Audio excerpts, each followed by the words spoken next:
Hello welcome to my channel RF foodie. Friends, ఈరోజు నేను try చేసిన రెసిపీ కొంచెం ఫెయిల్ అయింది, కానీ ఫైనల్ రిజల్ట్ ఎలా సేవ్ చేశానో చూడండి. వీడియో స్టార్ట్ చేసే ముందు ఒక లైక్ చేయండి. స్టవ్ మీద ప్యాన్ పెట్టి కొన్ని బాదాంలు, కొన్ని కాజులు వేసి ఒక 2 నిమిషాలు డ్రై రోస్ట్ చేసుకుందాం.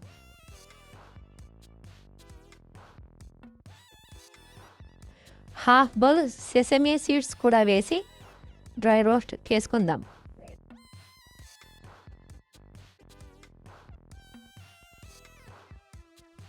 రోస్ట్ అయినాక ఒక ప్లేట్లోకి తీసుకుందాం.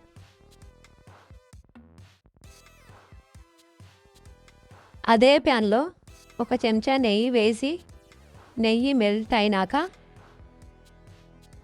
1 బౌల్ వర్మిసెల్లి సేమియా వేసి ఫ్రై చేసుకుందాం.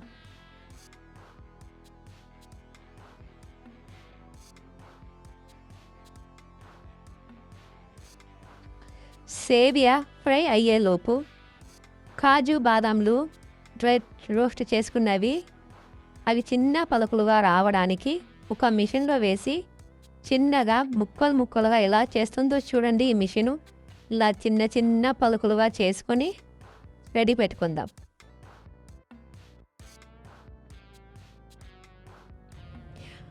చూడండి, మిషన్లో కొంచెం కూడా లేకుండా స్మాల్ పీసెస్గా ఎలా కట్ చేసిందో. ఈ డ్రై ఫ్రూట్స్ని కూడా వేసి 1 నిమిషం పాటు ఫ్రై చేసుకుందాం.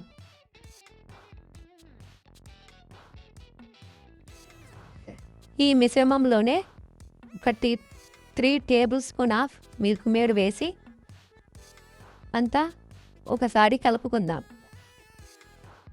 మిశ్రమం అంతా ఒక ముద్దలాగా అయ్యేలాగా కలుపుకోవాలి.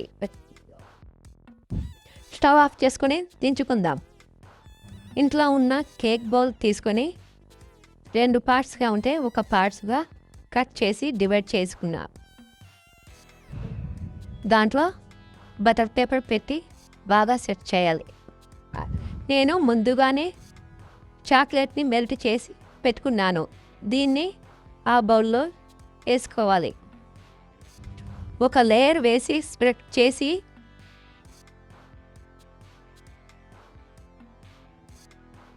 దానిపైన మేము ప్రిపేర్ చేసుకున్న కండెన్స్డ్ సేవియా వర్మిసెల్లి సేవియా బ్యాటర్ని ఒక లేయర్ లాగా బాగా ఒత్తుకుంటూ అమర్చుకోవాలి. దీనిపైన మరొకసారి చాక్లెట్ లేయర్ వేసుకోవాలి.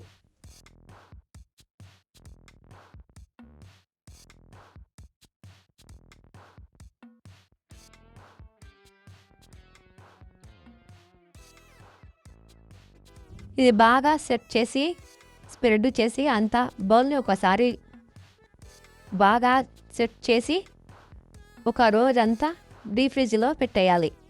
ఉండే తర్వాత చూడండి ఎలా గట్టిగా అయిందో.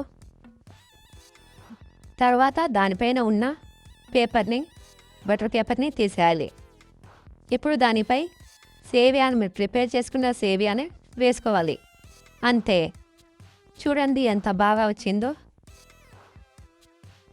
కానీ ఫ్రెండ్స్, నేను కునాఫా చాక్లెట్ లాగా గట్టిగా లేయర్లా వస్తుంది అనుకున్నాను, కానీ మా చాక్లెట్ కొంచెం మెల్ట్ అయ్యి పుడింగ్ లాగా వచ్చింది. ఇదే ఈ చాక్లెట్ ఫెయిల్ అయిన సీక్రెట్. మీకు కూడా ఇలా జరిగినట్లయితే కామెంట్ చేయండి. అలాగే ఆర్ఎఫ్ ఫుడీ ఛానల్ని సబ్స్క్రైబ్ చేయడం మర్చిపోకండి.